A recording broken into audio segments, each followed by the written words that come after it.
The stage lights dim slightly as the host announces the next performer. A quiet buzz moves through the audience, just enough curiosity to keep them attentive, but not enough to spark real expectation. From stage right, a modest Filipino man steps into view. He isn't dressed like a typical showman. No flashy jacket, no exaggerated swagger, just a neatly pressed shirt, dark jeans, and a nervous but genuine smile. He walks with careful steps toward the center of the stage, as though each stride carries equal parts excitement and doubt. The judges, seated behind their gleaming panel, glance at one another briefly. Simon Cowell leans back in his chair with an unreadable expression, arms lightly crossed, eyebrows slightly raised.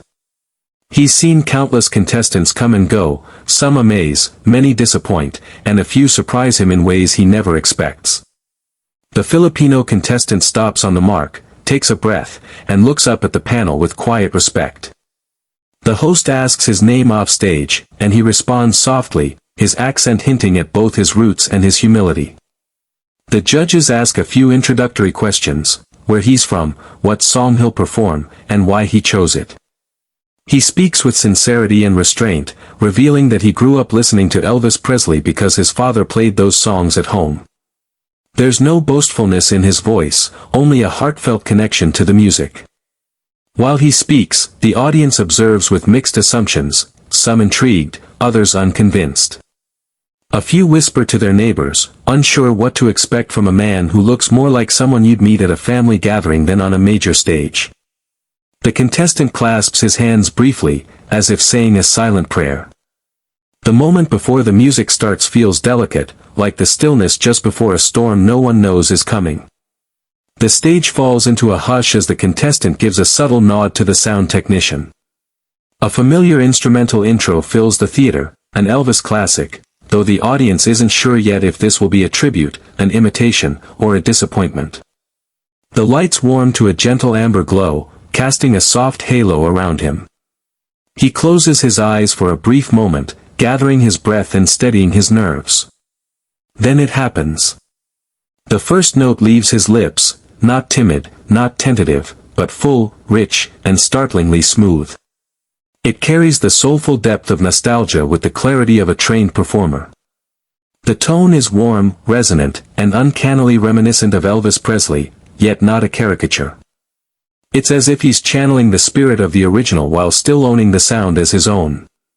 Instantly, the gentle murmurs and scattered whispers in the audience vanish.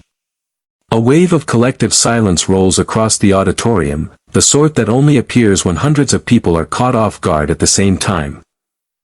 The transformation in the judges is subtle but immediate. Simon, who was leaning back, shifts forward slightly, his eyes narrowing with curiosity. One of the female judges blinks twice, surprised, as if she needs to confirm that what she just heard really came from the man on stage. From the balcony to the front row, faces soften. A few jaws slacken. The cameras capture reactions across the room, a young girl clutching her hands to her chest, an older couple exchanging stunned looks, and a group of friends frozen mid-cheer before realizing the performance demands reverence. The contestant continues through the opening lyrics with effortless control. Every syllable lands with precision and emotion. The song, once familiar background music, now feels reborn. And as he sings on, the silence becomes its own form of applause, unspoken, but thunderous in meaning. As the performance moves into the heart of the song, the contestant's confidence begins to bloom visibly. His shoulders relax, his posture straightens, and his voice glides across notes with a grace that seems untouched by nerves. What began as a respectful homage starts evolving into something masterful, an interpretation that feels both timeless and thrillingly alive. Halfway through the piece, he reaches a section known for its vocal difficulty. Many singers strain here, falter, or compensate with theatrics. But he does none of that. Instead, he draws a deeper breath, steps slightly forward, and lifts his gaze as though he's singing to someone beyond the lights. Then, he hits the soaring note. It isn't just accurate, it's powerful, sustained, and emotionally charged. The tone is velvety and unforced, shaped with the kind of precision that comes only from passion and practice. The note hangs in the air like a ribbon of sound, and when he transitions gracefully into the next line, the audience can no longer contain themselves. The stillness that had held the theater breaks in an instant. A ripple of cheers sweeps through the crowd, followed by applause that rises before he even finishes the phrase.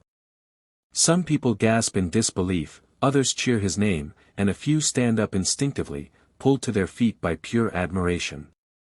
The cameras swing back to the judges' panel. Simon's expression, once skeptical, has shifted to something unmistakably impressed. He leans in with narrowed eyes and parted lips, the kind of look he gives when witnessing something rare. Another judge presses her hand over her heart, visibly moved. A third begins clapping along with the audience, unable to wait for the end. Yet through it all, the contestant remains focused. He doesn't break character or bask in the reaction. He finishes the verse with the same sincerity he began with, letting the music speak louder than pride ever could. As the final chorus approaches, the contestant's voice grows even more assured, controlled yet brimming with emotion. He doesn't overdo the vibrato or force dramatics, instead, every note feels intentional, like he's telling his own story through an old classic.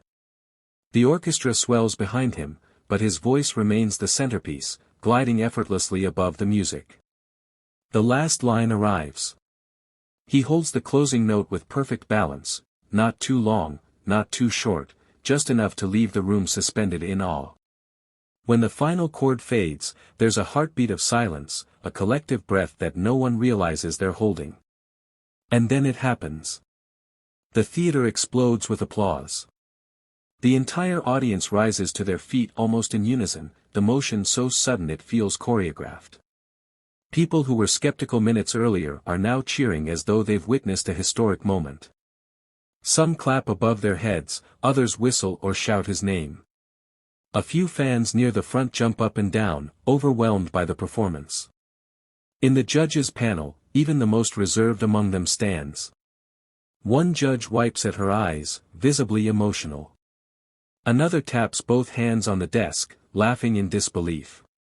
The camera flashes to Simon Cowell, who, to the astonishment of many, is already standing. His arms are uncrossed, and he's wearing a rare, genuine smile rather than his iconic half-smirk. The contestant brings a hand to his chest, humbled and slightly overwhelmed. He bows his head briefly, then offers a modest smile to the audience, clearly touched but not boastful.